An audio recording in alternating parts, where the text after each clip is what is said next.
Welcome to Bud's Anatomy, a Busy Buds Co web series with founding consultants Arif, Isabel, and Kathy as they explore personal and organizational health for performance growth.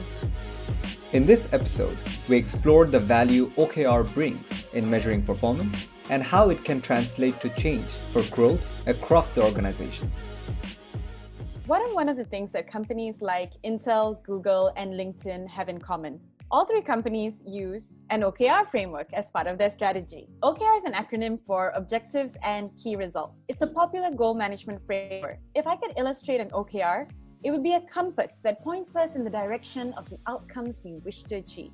An OKR is a KPI with a purpose and a target. People achieve remarkable results when they engage with a purpose. And to drive this point home, I'd like to share the janitor story. When touring the NASA headquarters for the first time back in 1962, President John F. Kennedy asked the janitor what he was doing. The janitor, mop in hands, replied, "I'm putting a man on the moon." 7 years later, Neil Armstrong became the first person to walk on the moon. There were many obstacles that made Apollo 11 a dangerous mission. However, we can be pretty confident that dirty headquarters weren't one of them.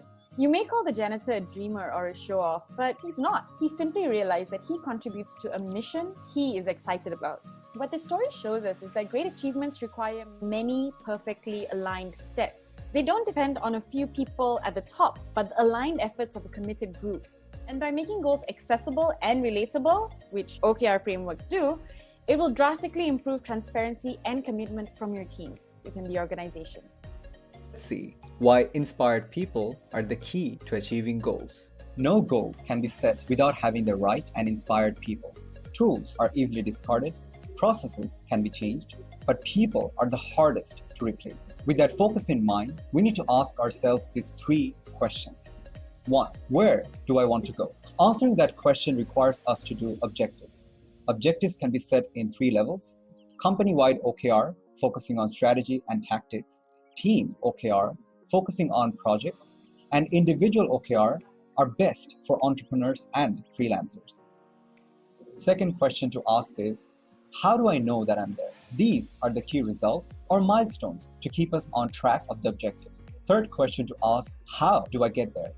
These are the initiatives required to achieve or progress towards the key results. So let me share an experience that I had on OKR. We were called in by a large internationally backed pharmaceutical company. It was the middle of the quarter and they were 30% into their progress, forecasting a maximum of 60% completed by the end of the quarter. They asked us if we could help them achieve around 80% to cover their costs, and we said, let's call in your senior leaders for a 2-day OKR workshop. We asked all those leaders to get their individual department numbers in hand before coming to the workshop and guided them to set their team OKR alongside the management setting their company OKR. By the end of the OKR workshop, they forecasted 95% of the goals to be achieved by the end of the quarter.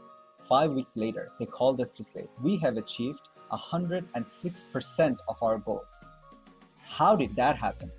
We said, help is the most powerful word, and focused people are your most powerful resources. In practice, how does OKR shift the focus of the organization? 2 companies that really live, breathe, and practice OKRs are Upserve, a restaurant management app platform, and Google. So let's see how implementing OKRs has helped shift their companies for success. Upserve CEO Angus Davis shares on a shift in their management style. He said, "We've shifted to bottom up instead of top down. You want 60% of your company's OKRs to be defined by employees, not leadership, so that it's not dictated and then trickled down." Google co-founder Larry Page said, "OKRs have kept me and the rest of the company on time and on track when it mattered the most. They've helped make our crazy bold mission of organizing the world's information perhaps even achievable." What both these companies have done really successfully is being transparent and open in their implementation process. They have weekly check-ins and gradings to celebrate wins and see what areas their people need more support in to be effective.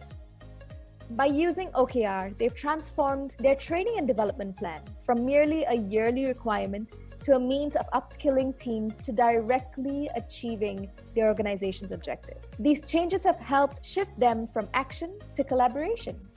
OKRs are not only a great tool for performance management, it's a great catalyst for change management. It helps organizations successfully align and focus on what's important and have a plan on how to get there together. In our next episode, we unpack organizational change and why managing the process of change is so important in transforming your business. Book your free consulting conversation with us by dropping us a message or emailing us. Be a bud. Join us as we journey together towards better growth and performance. Be sure to follow us on Instagram, LinkedIn, and Facebook to keep growing with us. Thank you and have a great growth week ahead.